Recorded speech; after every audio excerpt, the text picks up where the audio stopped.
I'm Grace. So let's get started. I'm a recipe blogger, family taught home chef, Cheers. Cheers. iPhone-only photographer, and proud New Englander.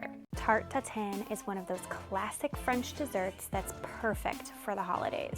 Apples caramelized in butter and sugar on top of buttery puff pastry, served with vanilla ice cream, of course, is easier and less fancy than it looks and sounds. So I've had the classic Tarte Tatin in lots of restaurants, and I always think to myself, this must be so difficult to make. But honestly, this is the easiest method ever. You're going to wow everybody with this Tarte Tatin. It's so divine. So let's start off with our butter and sugar mixture, which is very, very classic for Tarte Tatin. I have some melted butter here. I actually use salted butter, so I don't have to add salt to it. And then I have some dark brown sugar, which has that really nice molasses taste. And I'm just gonna pop that right in there. Hopefully I won't splash. Ooh. And then I'm gonna add a little bit of vanilla extract to that too, because I love vanilla, you know me. And then I'm just going to mix this all together, and it's gonna turn into almost like a wet sand texture. Look at that. Look at that. It looks so good, I wanna sample it now. Okay, so I'm just gonna take all this mixture and I'm just gonna pour it into a cake pan. You wanna make sure that it's either a greased cake pan or that it's non-stick. I'm gonna get every little last drop in here, and then I'm just gonna spread it around in the bottom of my pan.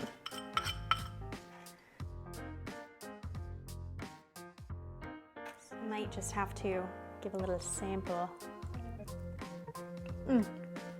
Quality assurance, you know. Okay, we're nearing the end of the entire recipe here. It's so easy.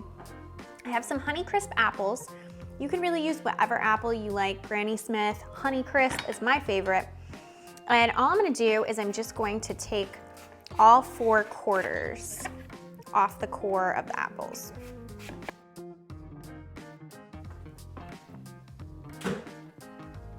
Bingo. 2 for 2. You know, casual. So next step is to just slice your apples into very thin slices, just like that, about 1/4 inch thick. So I'm gonna take all my beautiful little apple slices, and I'm just going to layer the apple slices just so they're overlapping just a little bit all the way around my pan in the spiral motion until you reach the center.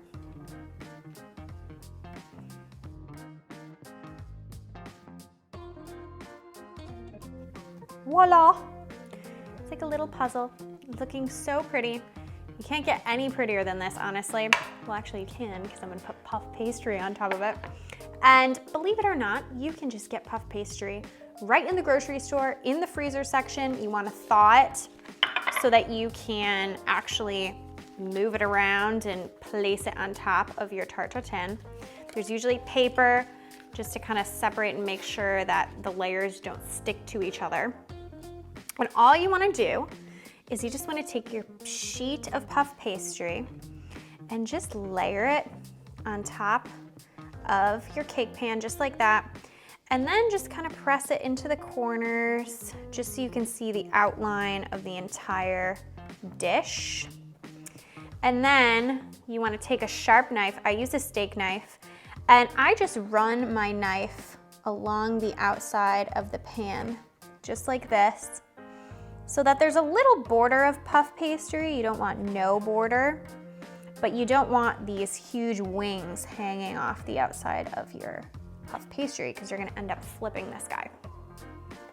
And then the last step before this goes in the oven is just to pinch down the corners just a little bit, so that way none of the juices flop outside of the puff pastry, at least not a ton do.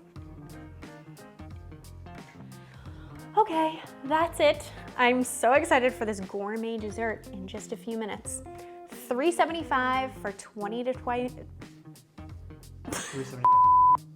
375 for 20 to 25 minutes, and it'll be nice and golden brown and perfect. Okay, if you could smell this room, you'd want to eat it too. So I'm gonna take my Tarte Tatin out of the oven, and I'm just gonna let it rest for 15 minutes on the counter, untouched, because you really want that caramel sauce on the bottom of your pan to set before you turn this guy over and flip it on itself. So I'm just going to take a little knife. There's some apples that have popped out from underneath the puff pastry. I'm just kind of wiggling them back in place, and then just let it rest 15 minutes. Well, it's the moment of truth. It's time to flip this guy, invert it. So the best way to do that is to take a plate and to stick it right on the top of your cake pan, just like that. And then you're just gonna grab the edges of the cake pan and you're just going to give it a nice flip and hope for the best. Hope it doesn't spray all over the place. Okay, here we go.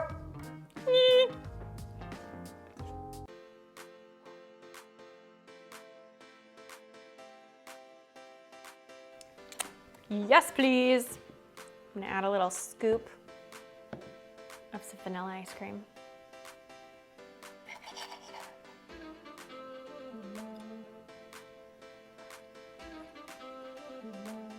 The caramelized apples, the buttery puff pastry, the caramel sauce. Check this out on tastefullygrace.com. You won't regret it, and I'm having another bite. I layered all my apples. It's already looking really pretty, but if it didn't look as